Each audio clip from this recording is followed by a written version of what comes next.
Injection, annonce le pilote de l'Airbus A310 et la pesanteur disparaît comme par magie dans l'appareil où, bien arrimé par des sangles, une cohorte de scientifiques lance leurs expériences en absence de gravité.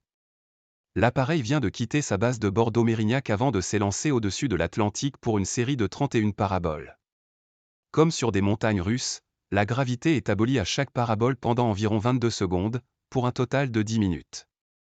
La quarantaine de chercheurs a patienté sagement dans l'appareil sur des sièges disposés à l'arrière de la carlingue.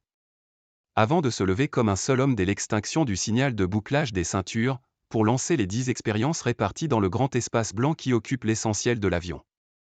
Il y a des phénomènes physiques, biologiques, physiologiques qui sont masqués au sol par la pesanteur et donc le seul moyen pour les révéler est de s'en affranchir, explique Sébastien Rouquette, chef du projet vol parabolique au Centre national d'études spatiales, CNES. Cette campagne de vol d'automne, il y en a 2 par an, est l'aboutissement d'un long processus, entamé avec le dépôt auprès du CNES de projets de recherche. Après sélection, les heureux élus ont eu environ 6 mois pour conformer leurs expériences aux exigences de sûreté et d'adaptation à l'avion. Pas question de laisser une fiole de sang, un drone pesant 3 kg ou une valise contenant un laser se balader librement. Au large des côtes françaises, et à environ 6000 mètres d'altitude, l'appareil entame sa première série de paraboles, qui se succèdent toutes les 3 minutes.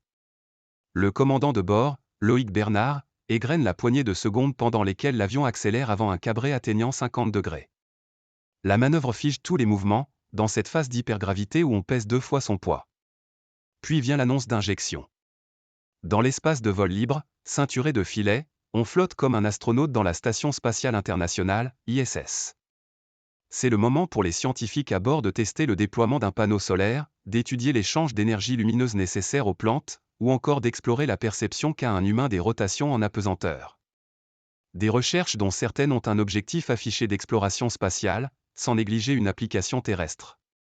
C'est le cas du projet Hamster, partie prenante d'un programme plus large, Melissa, visant à développer un écosystème dans un vaisseau ou une base spatiale. Moins de contraintes que l'ISS. Pour aller vers Mars bien sûr, mais aussi pour des thématiques d'aménagement des ressources sur Terre, remarque Célia Batonon, ingénieure en stage à l'Institut Pascal. L'appareil, opéré par Novespace, une filiale du CNES, n'entend pas rivaliser avec l'ISS, à 400 km d'altitude.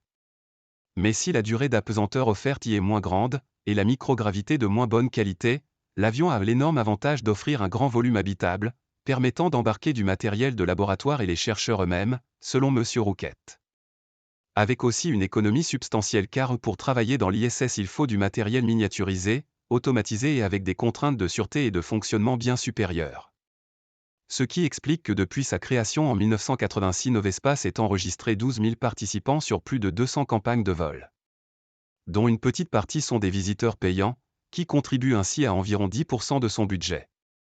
Toujours entre les mains d'anciens pilotes militaires, dont la première qualité est l'expérience, précise Loïc Bernard. La manœuvre est exécutée par 3 pilotes. L'un commande le tangage, avec le cabré suivi du piquet, le deuxième contrôle le roulis, pour garder l'appareil sur son assiette, et le troisième manœuvre la commande des gaz et surveille les instruments. L'Airbus 0G n'a que 2 équivalents dans le monde, en Russie et aux États-Unis. Ce qui n'a pas empêché la NASA de profiter de ses services cet été pour étudier la gravité partielle pour des missions d'exploration futures, explique Thierry Garib, PDG de Novespace. La dextérité des pilotes leur permet de fournir précisément une gravité partielle, comme celle de Mars par exemple, qui est le tiers de celle sur Terre.